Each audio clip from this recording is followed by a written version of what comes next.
Bonjour à tous et bienvenue sur la chaîne d'Edphone. Aujourd'hui, nous allons effectuer la réparation de l'écran sur l'iPad Pro 12.9. Pour connaître le modèle de votre iPad, n'hésitez pas à le retourner. Vous aurez le modèle exact de votre tablette qui commence par la lettre A suivie de 4 chiffres. Donc, si jamais vous avez l'écran de votre iPad qui est brisé, n'hésitez pas à nous contacter. Vous aurez toutes les informations concernant notre site internet et notre numéro de téléphone. On va dans un premier temps chauffer tout le contour de notre tablette afin de pouvoir dissocier le bloc LCD de notre châssis. On va pour ça utiliser le générateur d'air chaud. On chauffe tout autour de la tablette car on a un joint. On va ensuite utiliser une petite lame et l'insérer entre le châssis et notre vitre. On fait ça sur tout le contour de la tablette. Une fois qu'on a effectué tout ça, on va pouvoir dissocier notre bloc LCD du châssis. Alors on fait très attention, notre bloc LCD est connecté et maintenu en place par une petite plaque que l'on va notamment dévisser à l'aide de notre tournevis tri-wing, non, cruciforme, pardon, notre tournevis cruciforme qu'on va utiliser. Vous voyez, on a une petite plaque qui est maintenue en place par 3 vis cruciformes que l'on va dévisser. Donc, on ouvre légèrement notre tablette, on fait un angle de 45 degrés et ensuite on dévisse notre petite plaque. Voilà, une fois notre plaque de dévisser, on a nos nappes, vous voyez, nos 2 nappes de connexion ainsi que notre plaque. On va vous montrer comment elle est maintenue en place. Vous voyez nos 3 vis que l'on dévisse. On retire ensuite le tout. Donc voici notre bloc écran, notre nouveau bloc écran qu'on va remplacer. Alors vous aurez 2 types de bloc écran. Là on a le bloc écran sans notre petite carte mère.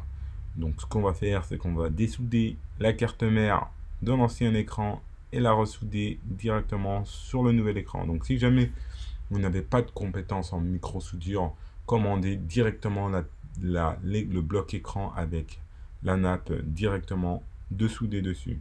Ça vous gagnerez du temps. La pièce, par contre, elle sera un peu plus chère, mais ce sera plus facile pour la réparation. Donc nous, on va vous montrer comment effectuer la réparation sans la carte directement dessoudée. Donc on va faire toute cette réparation, vous montrer pas à pas comment est effectuée cette réparation avec la petite carte. Donc on retire dans un premier temps tout notre petit joint qui protège nos nappes. Donc voilà, tous nos joints. Alors sur cette petite carte, on a tout de connecté dessus. On a notre bouton Home, nos nappes tactiles, notre nappe du rétroéclairage et notre nappe du LCD. Donc on va retirer le tout. Donc là, on va commencer par notre bouton Home que l'on va décoller délicatement. Alors le bouton Home, faites très attention car le bouton Home, il est relié directement à la carte mère. Donc si jamais vous le coupez, vous n'aurez tout simplement plus d'empreinte. Vous ne pourrez plus utiliser votre empreinte. Vous pourrez très bien réinstaller un nouveau bouton Home, mais vous n'aurez plus la fonction empreinte. Lorsque vous allez allumer votre tablette, vous aurez un message d'erreur qui va s'afficher. Impossible d'activer le Touch ID. Donc, on fait très attention lorsqu'on retire cette petite nappe. Donc, on retire le tout. On a maintenant tout retiré. On va retirer les petits films adhésifs qui protègent, qui maintiennent en place, pardon, nos nappes tactiles. On a des deux côtés. On les retire délicatement. Voilà. On va ensuite déconnecter la nappe qui gère notre LCD. Donc, voici la nappe qui gère notre LCD. On la décolle délicatement. Voilà. Une fois celle-ci décollée, on va retirer la nappe qui gère notre rétroéclairage. Voici la nappe qui gère notre rétroéclairage. Donc, on la retire. On est maintenant prêt. On va décoller notre deuxième nappe qui gère notre tactile. On a maintenant toutes les nappes de décoller. On va pouvoir décoller la petite carte mère que l'on va ressouder directement sur notre nouvel écran. Donc, elle est bien maintenue en place. Hein, donc, on la rabat, voilà. Et on va ensuite retirer le petit joint qui protège notre tactile des soudures. Donc, on le retire délicatement et derrière ce petit joint, on a notre nappe tactile qui est directement soudée à notre carte. Donc voici hein, toutes les petites soudures hein, on peut apercevoir. On va présenter le nouvel écran afin de vous montrer comment est soudée cette petite nappe. Donc vous voyez, on a vraiment plein de petites connexions que l'on va ressouder directement sur notre petite carte. Donc pour ça, on va devoir dessouder la nappe. Donc on l'a dessoudée. Vous voyez, une fois la nappe dessoudée de notre petite carte, on va la ressouder sur notre nouvel écran délicatement. Alors, on la positionne bien. Pour ça, on va utiliser le microscope et faire de belles petites soudures.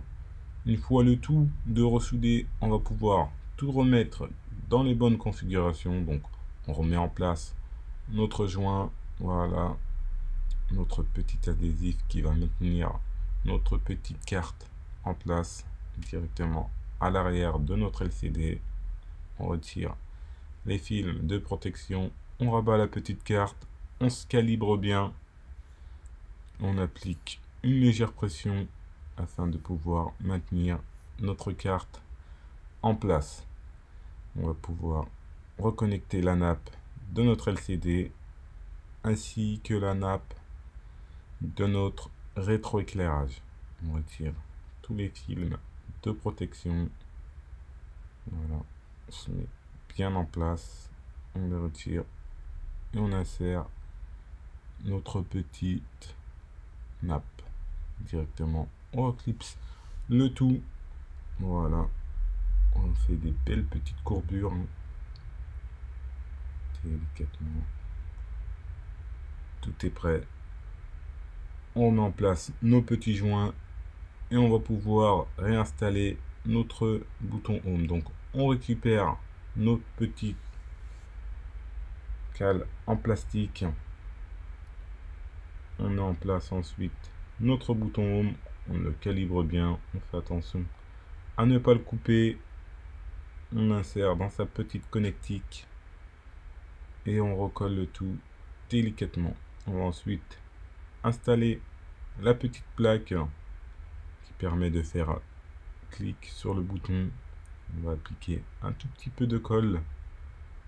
On va utiliser de la colle spéciale, hein, de la colle E8000 ou E7000, il n'y a aucun souci.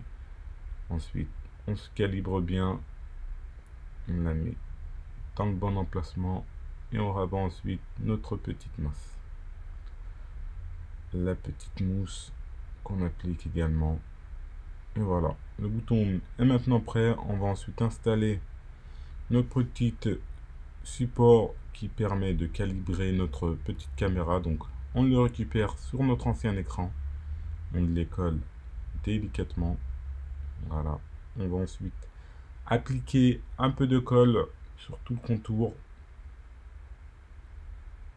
Voilà, et ensuite on replace notre petit support. Voilà, notre petit support est maintenant en place. On va pouvoir installer notre bloc écran sur notre châssis, mais avant ça, on va effectuer un petit nettoyage de l'ancien réduit de colle à l'aide d'une petite lame. Donc on fait ça sur toute la surface, hein. Tout est maintenant propre. On va pouvoir reconnecter notre LCD. Avant ça, on applique notre colle sur tout le contour du châssis afin de pouvoir coller le LCD. Donc, on en applique sur tout le contour du châssis. Voilà, délicatement. On reconnecte ensuite notre nappe à l'aide de notre tournevis cruciforme et on revisse ensuite notre petite plaque. Donc, on se calibre bien, on revisse le tout. Une fois que le tout est revissé, on se met en place, on applique une petite légère pression sur tout le contour de l'écran. Donc merci, si jamais cette vidéo vous a plu, n'hésitez pas à nous lâcher un like et à vous abonner à notre chaîne.